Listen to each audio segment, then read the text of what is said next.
best training split to blow up your arms. All right, guys and girls, volume 2 training splits. We did chest in that video. So if you need a massive chest and you wanna maximally train it with the perfect, in my mind, split frequency and precision, watch that video. But the request for, hey, can you do arms next? So let's roll arms. And you know, there's a lot of ways we can do arms. You can have 2 arm days per week. And a lot of times I think that's overkill if I'm being just brutally honest with you guys. And the reason for that is if you think about all the things that we're gonna do that's gonna bring arms into the equation, so chest, shoulders, back, all of that's gonna get indirect arm work, right? So if I'm pressing dumbbells, barbells, machines, Smith machine, I'm getting triceps. If I'm doing any type of shoulder pressing, that's definitely triceps. If I'm gonna do any type of pull downs or rows, that's getting biceps. So to me, it's way too much risk in terms of wrist, elbow, forearm pain if you're gonna try to do 2 arm days plus train your chest and back. Now, if you're willing to not train chest and back and you want to do 3 arm days and 2 leg days, you could probably do that. But I don't think most people are gonna wanna do that, or they just don't have the ability to cut off back and chest. And if you think about those scenarios, right, like someone who'd be willing to do that would have very well developed chest and back. And if you have a very well developed muscle, most people want to train it. And I know that because of the legs, right? Like people will say, hey Chris, like chill on your legs, where, and in the grand scheme of life, like I like training them because it feels good. So, all right, back on topic. If I'm gonna train arms and I'm gonna do a training split that's gonna get the most growth out of them, like I said in the chest video, what we have to think about is I have to pare down the volume on my strong body parts and increase the volume and frequency of the body part I'm trying to improve. So in this case, it will be biceps and triceps. So let's get into the training split of how I would want it to look. So I'm gonna use Monday through Sunday. Ignore it. Honestly, it's day 1 to day 7. So it doesn't have to be like, oh, well, you have to train arms on Monday. That's not how I'm gonna say this. So even though I'm gonna say Monday, again, make your Monday day 1.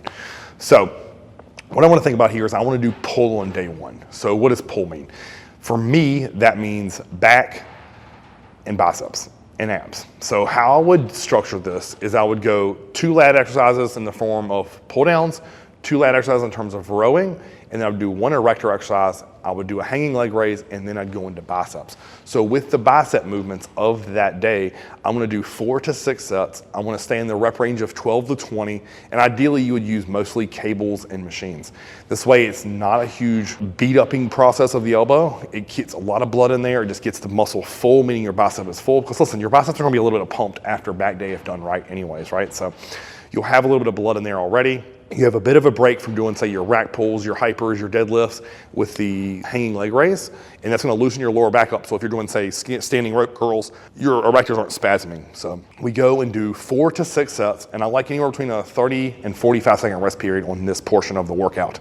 So that's gonna blow up your biceps really quick, get in, get out, get them full. Now, day 2 or Tuesday, what I wanna think about here is I wanna do push.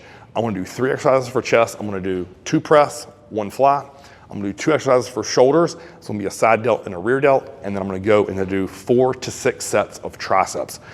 Honestly, I'm gonna stay with cables and machines. So some examples of exercise I'd like to do, anything cable push downs that you feel and like. That can be a rope, that can be a Vulcan strap, that can be a V-bar, a straight bar, an easy bar, does not matter. 12 to 20 reps again. Short rest periods, 30 to 45 seconds. Now, the second exercise, if you're gonna do one, because honestly you could do all 4 to 6 sets on a push down, blow them up and get out. Most people are gonna want 2 exercises.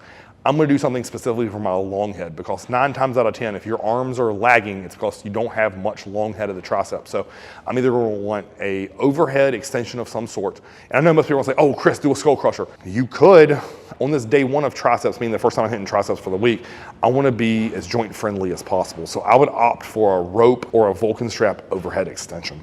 You could also do a machine dip. That is another incredible way. I would not do a freestanding dip with chains around your neck. Again, too much shear and wear and tear on the elbow in my mind. And I want short, fast rest periods. So if I'm being brutally honest with you guys, I'm probably gonna do a Vulcan push down, followed by a Vulcan overhead extension, and I'm done with triceps in 8 minutes, maybe 10. Huge pump, get out, go home, rest, eat, recover. The next day, after doing pull and push, I wanna do an off day. And that's to give my body break so I can rest, recover, eat, and grow. I know most of you guys out there probably don't want to hear that, but it's the truth. Next, the first day I come back, so day 4 or Thursday, I'm looking at a leg day. If you're like me, you're gonna hammer legs.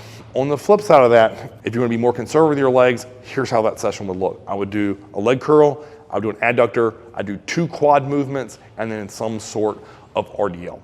Or you could even honestly do, if you have a beat up low back, or you really hammered, say, rack pulls on Monday or day 1, I would just simply do some sort of seated leg curl. So I would start the day with lying leg curls, then adductor, 2 quads, and then seated leg curls. That's what my leg day would look like. You can still grow off of that if the right intensity is applied to each one of those sets. All right, then from there, I wanna come back with a full-blown arm day. Now, could you add a rest day in between legs and arms? Yes, you definitely can. That's based upon your schedule and your recovery rate. Like, so for example, if I wake up on day 5 and I feel absolutely beat to shit, I'm gonna take that day off and I'm gonna hit arms on Saturday. Not a big deal. But if I had to guess, your arms will be fresh and ready to go on Friday. So wake up, hammer them. This is where I want to increase the volume of the arms. I want to stay in that higher rep range, but I'm going to take it down a little bit. I'm going to go probably more like 10 to 20 reps, and that's going to feel great. Now, sets. I tend to going to lean to probably 10 to 12 for biceps, 10 to 12 for triceps. And then if you know anything about my channel, you know I always like to start with tris. So I just said those transposed. So I'm going to roughly do anywhere between 20 and 24 sets of direct arm work on that 4th day of training.